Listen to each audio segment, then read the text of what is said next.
Hello everyone, welcome to the course on biostatistics and design of experiments. Today I am going to talk about non-parametric tests. Okay. So far we looked at parametric tests, but today it is going to be non-parametric. What is this non-parametric test? So it assumes in a parameter standard sampling distribution like your T distribution, F distribution, Z distribution, normal distribution, all these are called standard parametric tests, and you have corresponding tables, and then we used those tables to find out the p values given the degrees of freedom and so on. But then you can always have data, okay, which does not follow this type of distribution. Actually they are distribution free data. Okay. We will look at them, what are these distribution free data. Then we still need to use some sort of a test for comparing distribution free data, right. So they are called non-parametric tests. So there are three cases which requires the use of non-parametric tests. Okay. What are those three cases? Okay. There exists severely unequal variance between the groups, that means they do not follow the homogeneity of variance. What is that homogeneity of variance? That means we assume that the variance is almost similar from each group. Okay. The distribution of the data for the response is not normal, that means they do not follow a normal distribution. Normal is mean, median, mode are all is same, but here they are very different. Okay. Or they have not, it is basically ordinal. Okay. The data could be ordinal, that means it is not interval scale, there are no interval scale type of measurements. Okay. Like we have pH as a function of time, temperature as a function of time. Okay. So you have the time as your interval. Okay. In such situations, okay, then obviously we need to use something else, and they are called non-parametric type of data, and so we need to use non-parametric test. Okay. So homogeneity of variance is violated, and the data is not normal or the data is ordinal, that means there is no x axis like a time, for example, pH versus time or temperature versus time, it is more of an ordinal time. Okay. Then we use the non-parametric type of test. You have similar to each of the parametric test a corresponding non-parametric test, and we will spend some time on each one of them as well. So suppose I am comparing two independent samples, generally we talked quite a lot, right, two sample T test. Okay. Then for a non-parametric we use something called Mann-Whitney or Wilcoxon rank test, rank sum test, Wilcoxon rank sum test. If you are comparing dependent samples, that means the pair T test, you are using the same subjects for giving the placebo as well as the drug, you are using the same subjects for giving the drug A and drug B. Then we use corresponding non-parametric test is sign test or Wilcoxon signed rank test. Okay. If you are comparing k independent samples, that means you are comparing many drugs, I want to see whether there is a statistical difference between drugs. We used to do ANOVA, one way ANOVA, right, you remember all this very well. Corresponding non-parametric test is Kruskal-Wallis test. So these are the tests you need to know, especially for non-parametric data. Like I said, when do you know it is non-parametric? If the homogeneity of variance is violated, or it is not like a normal distribution, okay, or some sort of a distribution like T or F or Z type of distribution, and then the data is ordinal, there is no variation with respect to time or something like that, then we need to use these type of tests to determine for comparing independent samples, comparing dependent samples, looking at large number of samples and so on. Actually later on we will also talk about what is this homogeneity of variance, how do you find out later on, but as of now we will talk about these various non-parameter based tests. Okay. So let us look at this Mann-Whitney Wilcoxon rank sum test. When do you use it? When the populations are not normally distributed, the sample size could be small, so it is very difficult to assemble them as a normal.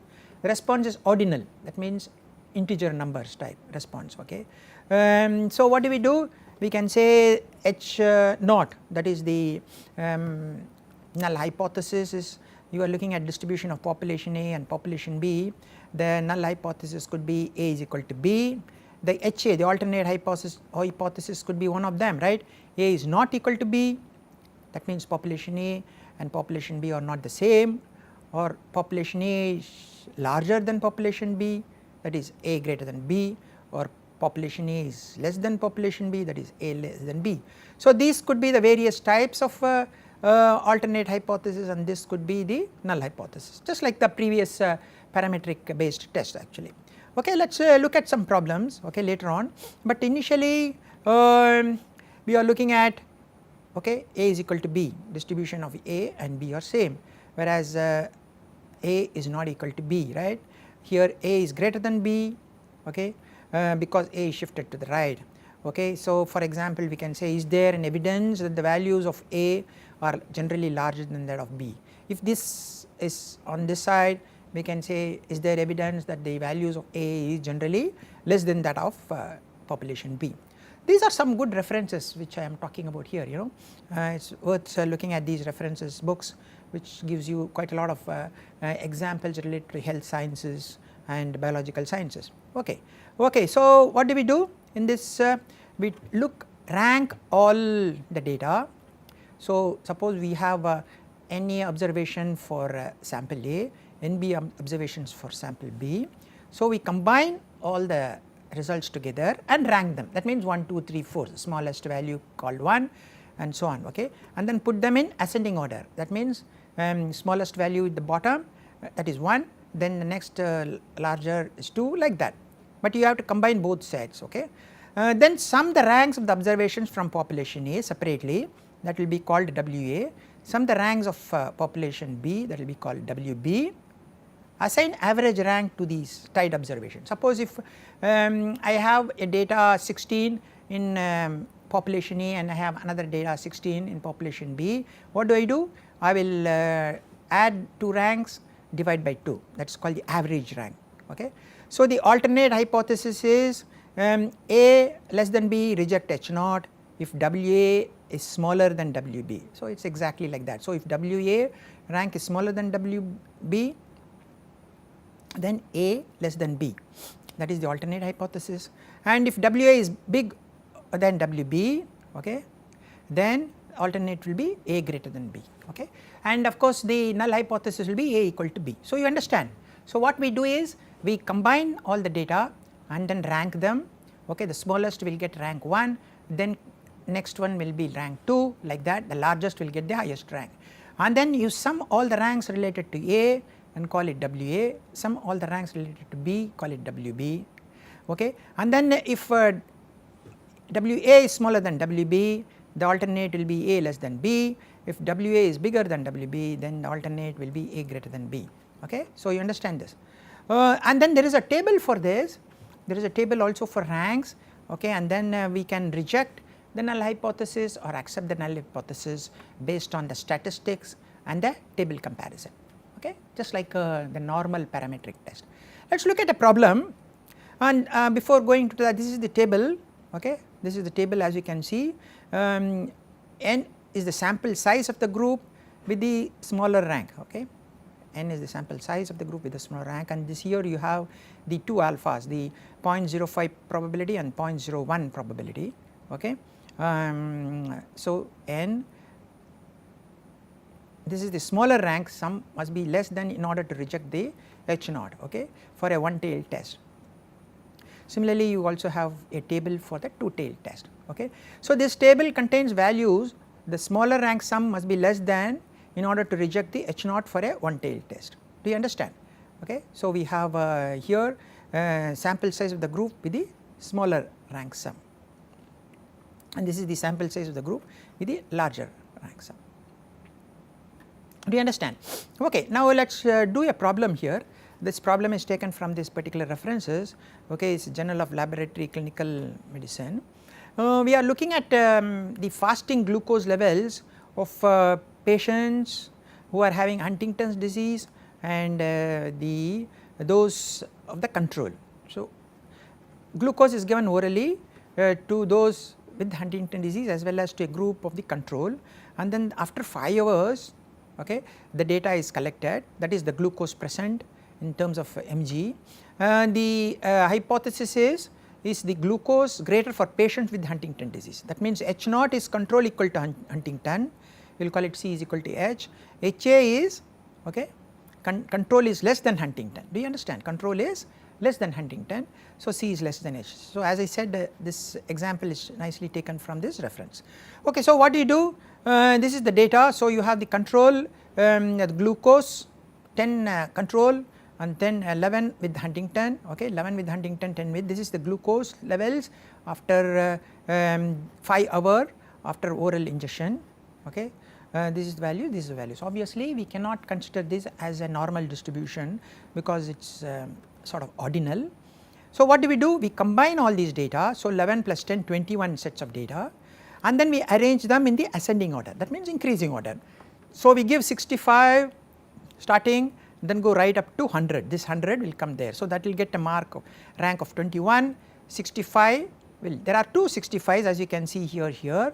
So, this will get a rank of 1.5 because 1 plus 2. So, these two 65s will get 1.4, 1.2 rank. Do you understand?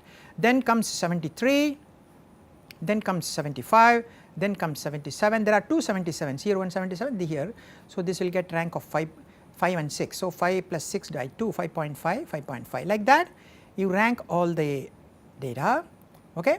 Now, some of them belongs to A, some of them belongs to B, do not forget that. So, we need to separate the A's together and the B's together and then add up to get WA and WB. Okay. Okay. Okay. So, again here we are putting down these ranks here. Okay. So, as you can see here, in this particular case these two got 1.5 rank and then you have the 3 rank and so on, okay, right up to 21, this got the rank 21. So, now if you add up all these ranks that get you W control, if you add up all these ranks we get the WH. Now, the goal is to tell the null hypothesis is the control is equal to H, okay, or control is less than H, that is the alternate hypothesis. So, we need to go to the table to cross check. Okay, let us look at it. WA is 78 if you add up all these and WB is 153 if you add up all these things.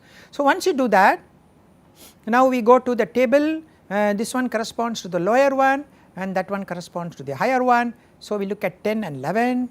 So, we get 95% is 86, 99% is 77. So, if the data which you get 78 is smaller, okay. So, NC is 10, that is the smallest comes here and the largest comes here. So, this is 11, this is 10, okay. We will reject if the rank sum of the control group is less than this 86 at 95% or less than 77.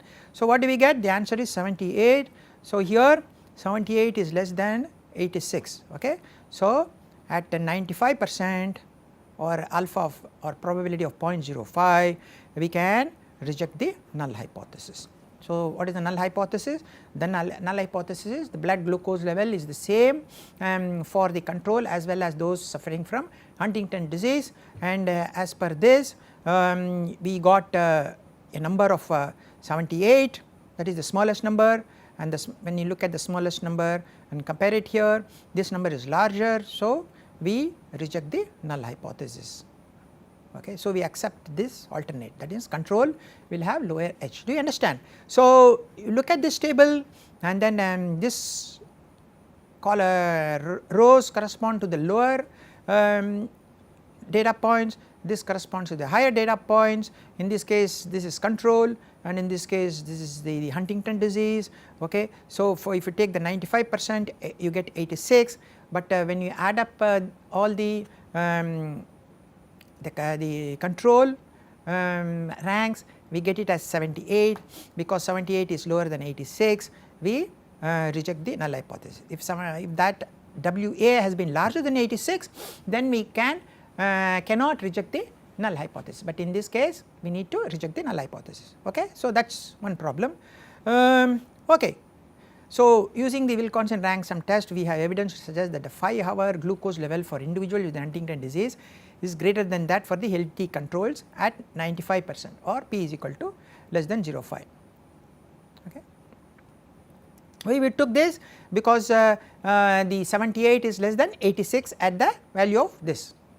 Okay, let us look at the paired sample. So, we looked at 2 sample equivalent to 2 sample t test, we got this. Now, dependent samples, that means pair t-test, where you are using the same subjects for control as well as drug.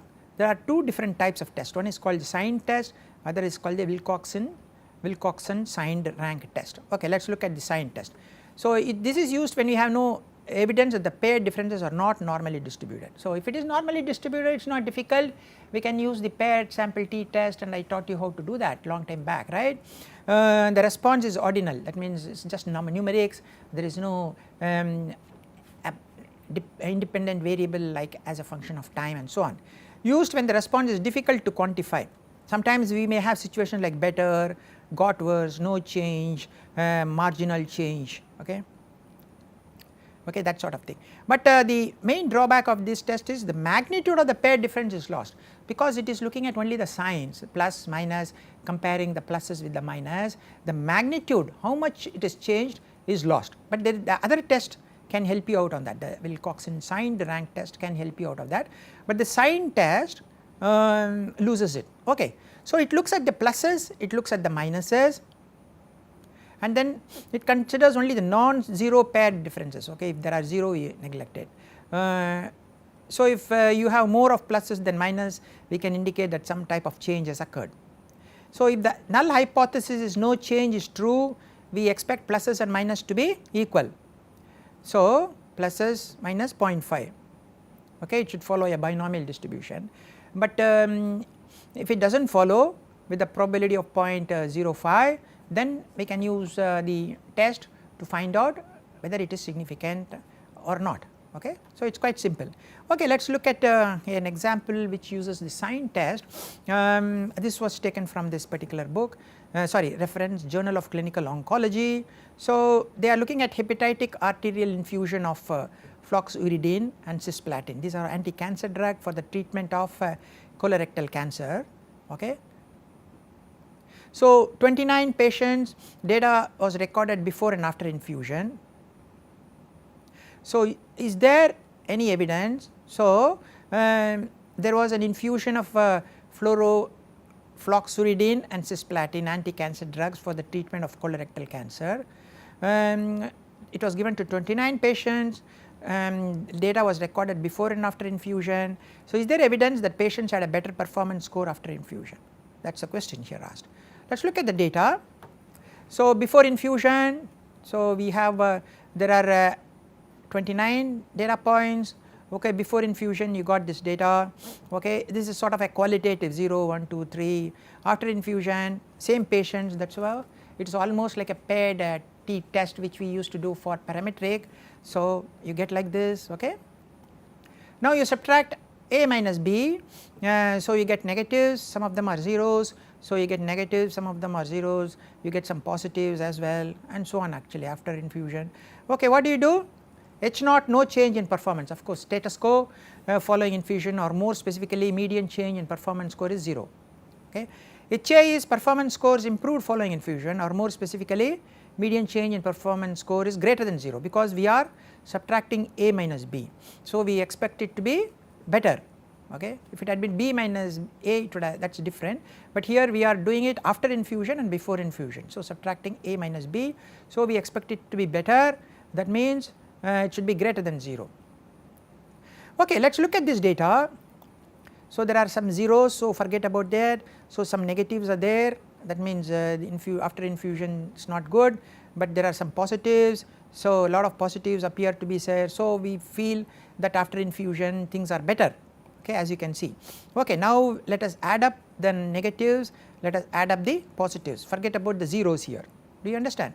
Intuitively we may think that infusion has helped, because we have a lot of positives coming when compared to the negatives, but we need to do the proper statistical test. Okay, let us look at these data again. So, we will look at only the pluses and minuses. So, as you can see, the minus 1, 2, 3, 4, 5, 6, plus is 1, 2, 3, 4, 5, 6, 7, 8, 9, 10, 11. Okay.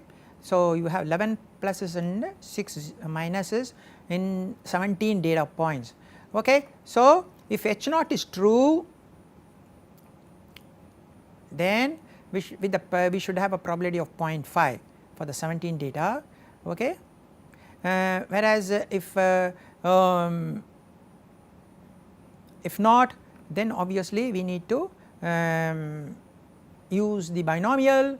Out of 17, okay, out of 17 we get 11 positives, out of 17 we get 11 positives, probability is 0.5, okay. So what will be the p value? So we failed, and this is the p value, but the p value is much larger, so we failed to reject the H naught.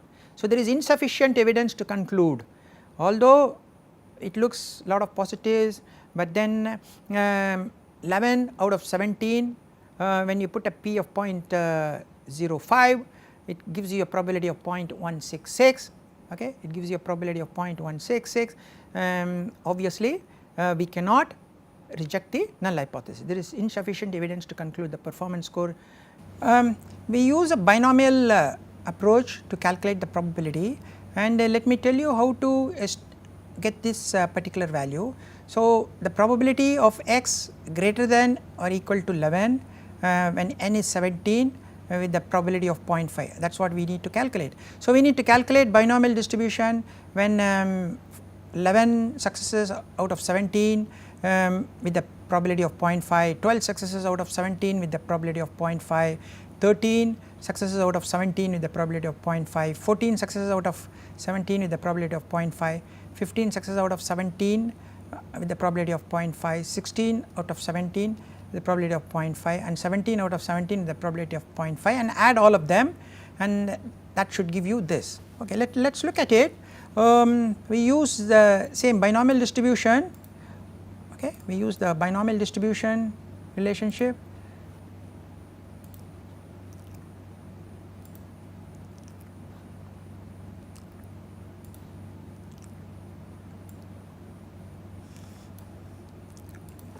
So binom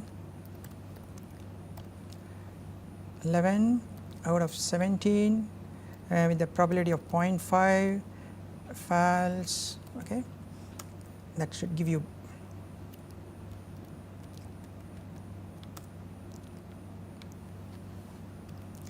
so this will become 12 out of 17, so this will become 13 out of 17,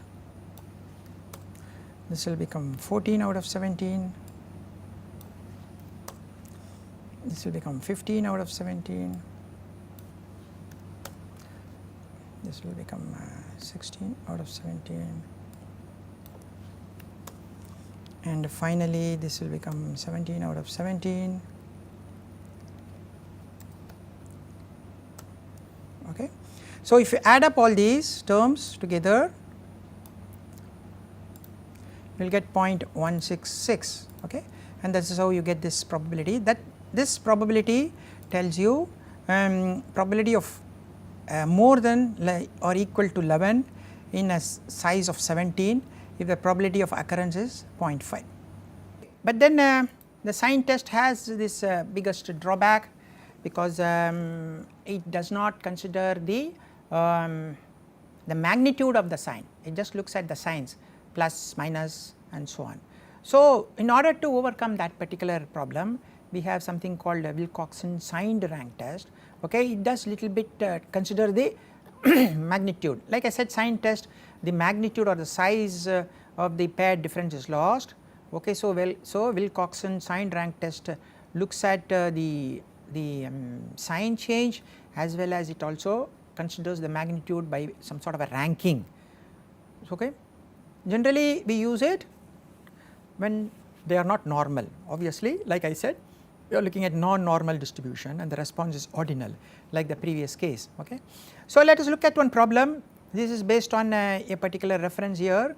So resting energy expenditure for patients with cystic fibrosis, this is the example taken from this particular reference. So a researcher believes that patients with cystic fibrosis expend greater energy during resting than those without CF, okay. So these people, so to obtain a fair comparison, 13 patients with cystic fibrosis, 13 patients without cystic fibrosis are compared, okay. So the hypothesis is CF expends greater energy during resting than those without CF. So the data was then averaged out or adjusted for age, sex, height and weight. So the data is given here, okay, cystic fibrosis, okay, these are the data and these are the healthy, okay. So the comparison is cystic fibrosis expends more energy, okay. So what we have done is C minus H, C minus H, C minus H, H. Again then look at the sign difference, this is plus, plus, minus, plus, plus, minus, plus, plus, plus, plus, plus, plus and so on actually.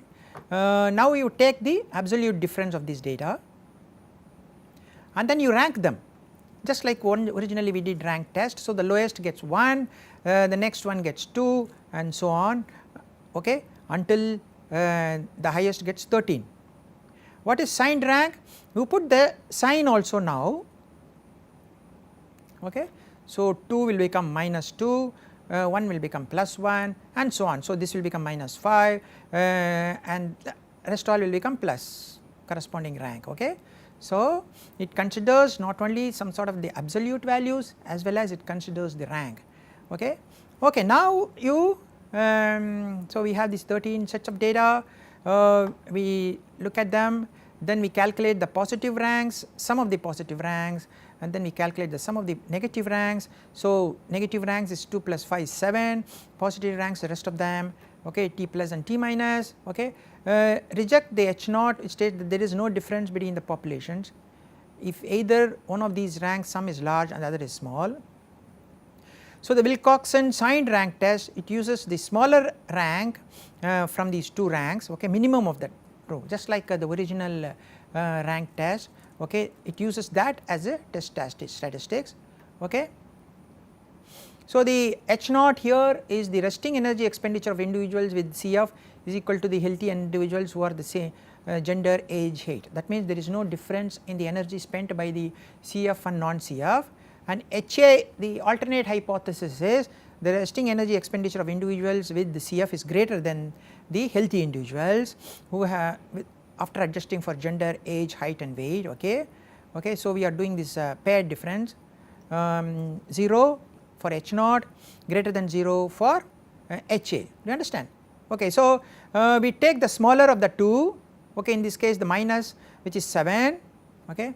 Now is T7 much smaller for the and then calculate what is the p value using the Wilcoxon signed rank test or statistical, okay. So we look at the Wilcoxon signed rank test table.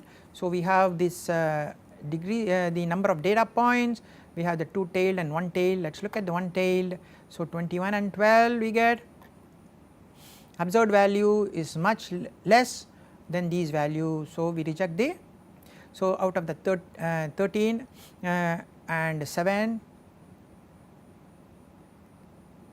okay. So we take the 7 here, okay, 7, okay, and the total number of data points is 13 and here it is 7 is the data we are talking about. So we go to the total number is 13, okay, and we are comparing with 7. So you should get for 95, okay, or 99, 21 and 12. So these numbers are much larger than the 7, okay.